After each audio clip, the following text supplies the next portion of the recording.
Hello, I'm Regina Botras, and this is Backstage, where we talk with the who's who on stage, in dance, comedy and performing arts, speaking with the leading theatre makers of our times and how they came to the stage and what drives them and inspires them.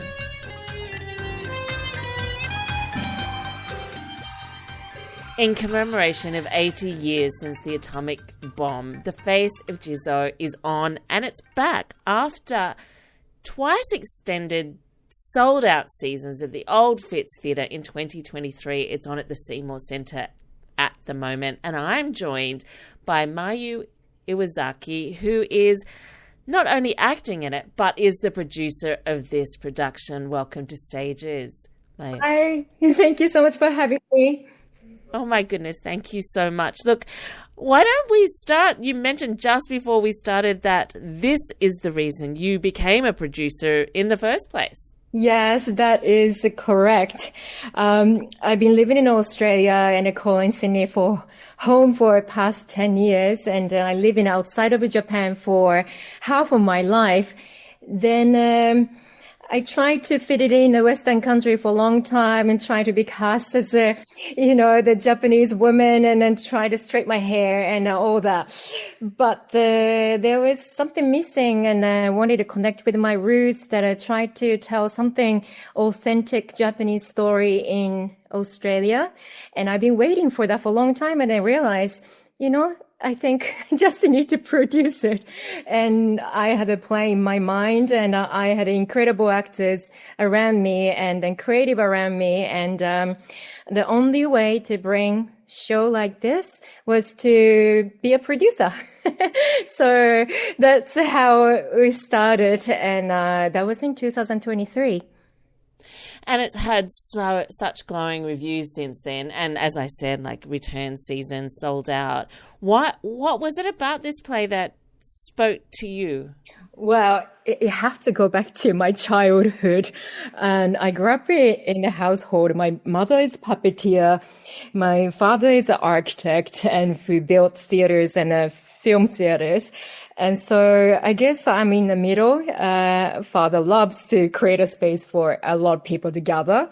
And my mom was playful, silly puppeteer. And she showed me the play when I was little, probably around 10 or 11. And I absolutely loved the play. The fact is that the writer, Hisashi Inoue, is also a puppetry TV show writer.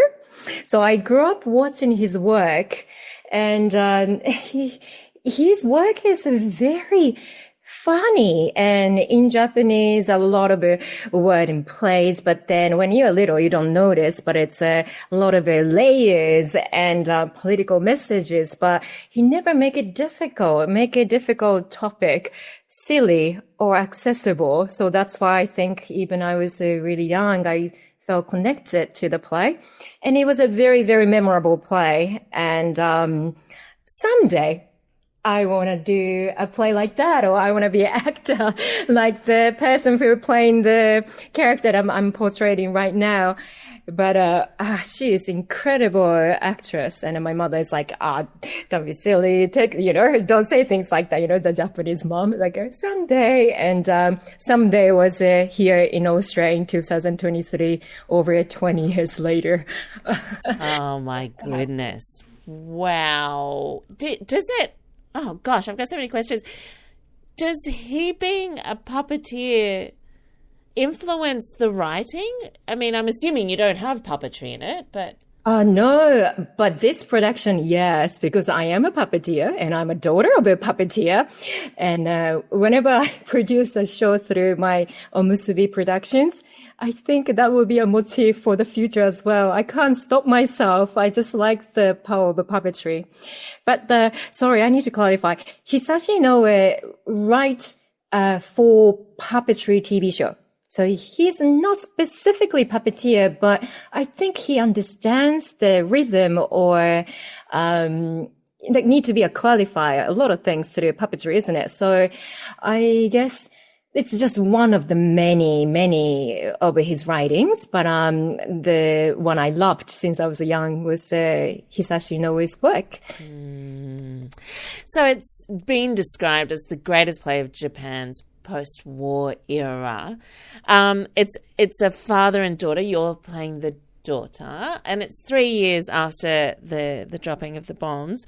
And do you want? Well, actually, before I ask that, what does Jizo mean? Okay, I'm glad you asked. Jizo is a stone statue known as a guardian to protect children. So you would see in Japanese, countryside or in the past, or not even the countryside, as watching over the school, kids going home to school, or so protector of a guardian of children. So it also means quite a lot in this play as well. And then the message for, next generation and for peace, I think it's a very, very important piece of the show. However, the title of a Japanese original play is not including Jizo, but then that is by the translator, beautiful Roger Pulvis, discussed with Hisashi Noe because they are all friends. And then he insisted for the English translation use a title including Jizo. So does that change the meaning of the title then? Interesting question, because I thought so when I produced it in 2023. Even I had a discussion with Roger that can we bring back the original title? Its original title is along the line of living with my father, as if living with my father, like that. And that sentence or nuance is not quite translated particularly in just living with father is not right. And then we discuss a lot, but then I know why Roger wanted a title this way. And I do like that the title has a Japanese word as well. I love it. And it seems to make sense in some ways before I know very much about it. Tell me about the story and this relationship between the father and daughter. It's brilliant. Well, it's a story about 1948 in Hiroshima. A young daughter, Mitsue, is a librarian who works at the local library telling story to kids. And after the rainstorm happened one day, she finds the father at home. And she hasn't seen her father for a long time, quite surprised. And as if nothing's changed, the life started again with the father, but you would eventually realize that he's not there. So it is a story about the father and daughter, daughter who survived the atomic bombing and the father who didn't. But it's about the father came back to life to encourage daughter to have a life and live a full life because she is in love. She met somebody at the library and she is really facing the difficult challenges of it, want to take a chance to have a happy life, yet she feel really guilty to accept the life for her. I read the director said presenting this is not about denying the pain inflicted on so many people during the war, but facing them with honesty and reflection. Is it something within the culture that you maybe is not really talked about, or like is there some acknowledgement? Sorry? You mean the survivor guilt? I suppose, yeah. I think that's not quite cultural, I think. Survival guilt is real. And this is what I found after talk to the Hiroshima survivor the Keiko Ogura, who recently visited Sydney for the first time as well. I had the privilege to talk about the play and character and her experience for surviving after the traumatic day in Hiroshima. And she said the invisible scar is about an invisible scar that is many reporter or journalists ask you to show you the burn or what is it? But then it's actually before she said, before she hate enemy, she hate themselves for surviving. It is devastating to hear something like that. But she shared the story of one of her other survivors. I'm scared to die because when she died, I have to face other people left on that day. And if they ask you, what have you done to tell world about the fear of an atomic bomb, and you haven't done anything, it's more why don't you change anything? And I hear a story like that and seeing what's happening right now. Oh, it's just so unfortunate this play is still relevant. And this importance of telling the invisible scar, which is very important because you can't see it, but you have to feel it and you have to have empathy to understand that, I think. And harder to reveal. Like, how do you reveal that? And unless you have, I guess, this vehicle of a play that helps give you words and to talk about it. I think so. And then having said that, I always feel so emotionally connected to the play. Hisashi made it so beautifully comical, some part. The relationship between father and daughter is unbelievably funny, and I wish my father was more cheerful like him. It's just a very unlikely Japanese father to encourage daughter to, yeah, you're in love, go for it, I'm a cheerleader, And actor who portrayed my father, Shingo Usami, is incredible. And also he's from Osaka, a funny side of Japan. and I think we know each other for quite a long time. Half of my life, he's my mentor and friend, and my emergency contact. Wow. So it's just, I really hope the likeness will give an Australian audience to make it relatable, that it's just a normal civilian, just a silly family story, not just, heavy Hiroshima story. I don't know if I'm explaining clearly. Oh, absolutely. Absolutely you are. And I absolutely can't wait to see it. Have you, and then I know that some of your performances, your Saturday performances are in Japanese. Have you performed it in Japan? No, because I've been living outside of Japan for so long. And, so this is the first time we are actually adding the Japanese original text by Hisashi Inoue.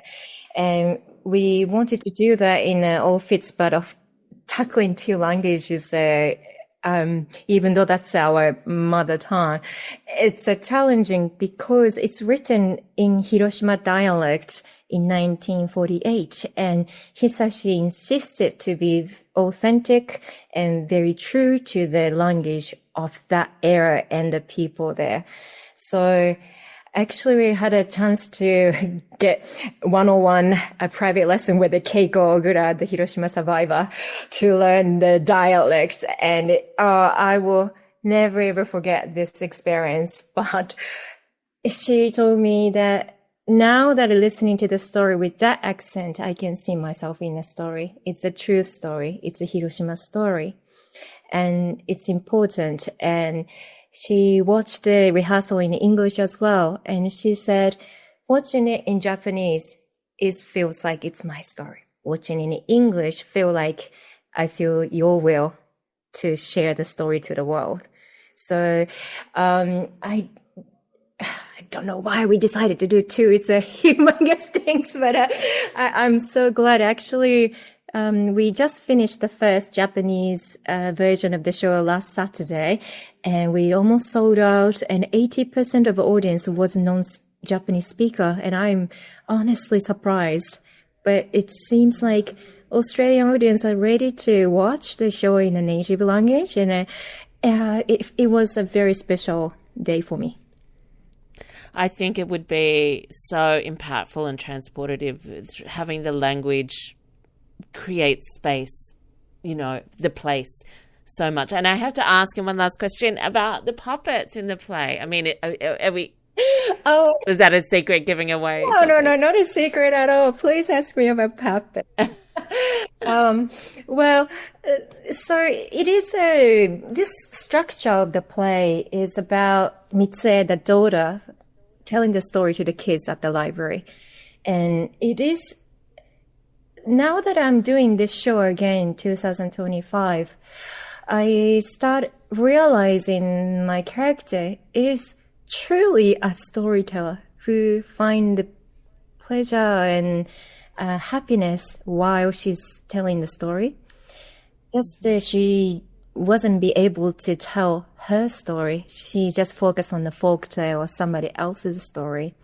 So I feel like it's important that when she started to, enjoying telling the story, having a little puppet or something that is lighten her heart is important. Mm-hmm. And puppetry does that, Sometimes the difficult story can tell through puppetry easier and connect the story simpler sometimes. So, and that's my personal option as well. So, so there are two puppets in there. Oh, beautiful. Well, look, I can't wait.